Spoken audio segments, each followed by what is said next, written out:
Hi friends, Madhu cooking and blogging চ্যানেলের আরেকটি new ব্লগে তোমাদের অনেক অনেক স্বাগত। আজ অনেক দিন পর একটা ভিডিও নিয়ে আসলাম। এটা ছিল 20 অক্টোবর সোমবার। এদিন ছিল কালী পুজোর সকাল।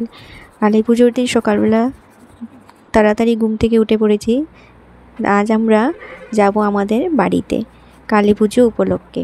তাই সকাল সকাল ঘুম থেকে উঠে ব্রাশ করে নিয়েছিলাম। এবার বাসি কাজ সেরে নিচ্ছি। সেরে তারপর স্নান টান করে রান্না বসাবো।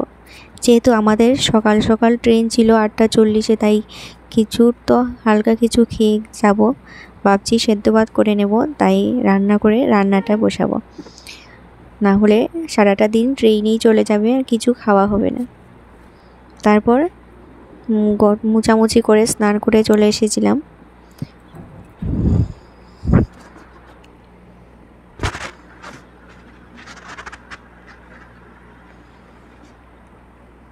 সবাইকে জানাই হ্যাপি দিওয়ালি। কালী পুজো অনেক অনেক শুভেচ্ছা। সবার কালী পুজো খুব ভালো কাটুক।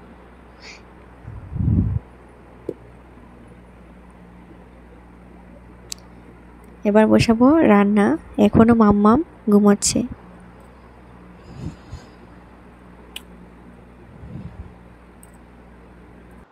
এই যে মাম্মাম এখনো ঘুমাচ্ছে, আর আমি এবার বসাবো রান্না। রান্না করতে করতে দেখো এদিকে মামামও উঠে পড়েছে।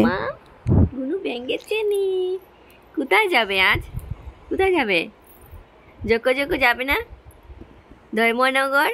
ধর্মনগর যাবে? উঠো উঠো উঠো, রেডি হবে না? রেডি হবে না?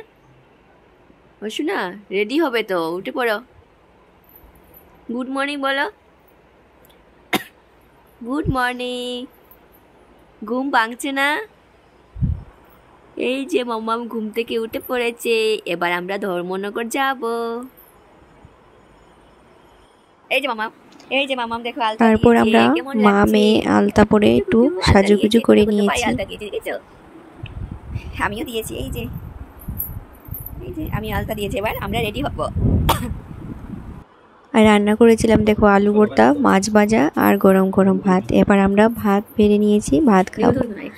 এদিকে আমার বর বানাচ্ছিল লেবুর শরবত। যেহেতু প্রচণ্ড রোদ গরম, তাই লেবুর শরবত নিয়ে যাব ট্রেনে খাওয়ার জন্য। এদিকে আমাদের ব্যাগও রেডি, মামাও রেডি।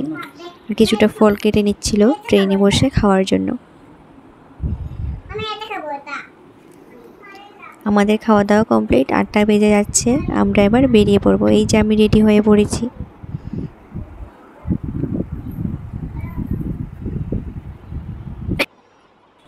বেরিয়ে পড়েছি আমরা ধর্মনগরের পুজো দেখার উদ্দেশ্যে।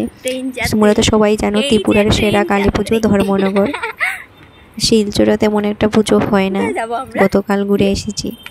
টাটা দিয়ে দাও। আমরা টাটা যাচ্ছি কালী পুজো দেখতে। ধর্মনগরের সেরা কালী পুজো, ত্রিপুরার সেরা কালী পুজো দেখতে যাচ্ছি ধর্মনগর। যাওয়ার পথে দেখলাম একটা পুজো প্যান্ডেল। এবারে শিলচরের প্রায় প্রত্যেকটা প্যান্ডেলই বানিয়েছিল এই ব্ল্যাক আর রেড কাপড় দিয়ে। যাওয়ার পথে দেখো কি সুন্দর ফুল, খুব ভালো লাগছিল দেখতে।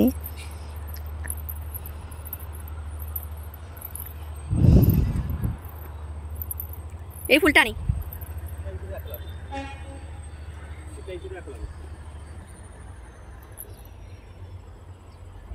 এই যে আমার বর ফুল পেড়ে দিচ্ছিল, খুব সুন্দর ফুলগুলি দেখতে, খুব ভালো লাগছিল, পার্পল কালারের।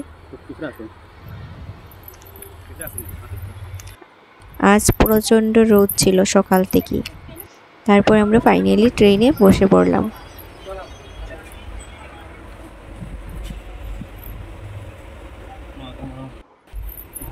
আমাদের ট্রেন ছেড়ে দিয়েছে।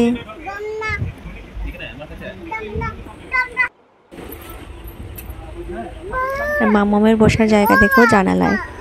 ওর আর জায়গা হচ্ছে না। ও আজ অনেক দুষ্টুমি করেছিল ট্রেনের মধ্যে।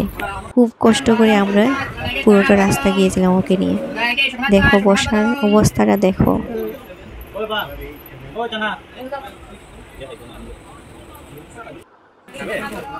তারপর এটা কিনে দিয়েছিলাম, কি যে মুখসাদি না কি বলে, আমলা দিয়ে তৈরি হয়।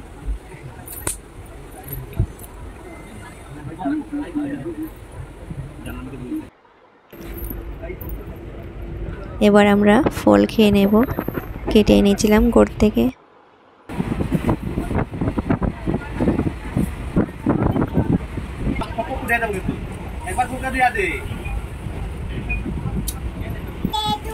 আজ আমাদের সাথে ট্রেনে খুব খারাপ একটা ঘটনা হয়েছিল, যেটা হলো এই যে মামামের চশমা দেখতে পাচ্ছ, এই চশমাটা ওর মামা ওকে দিয়েছিল, কিন্তু ট্রেনে বসে বসে ও খেলতে খেলতে চশমাটা ভেঙে দিয়েছিল। খুব সুন্দর ছিল চশমাটা, কিন্তু আজ ভেঙে দিল।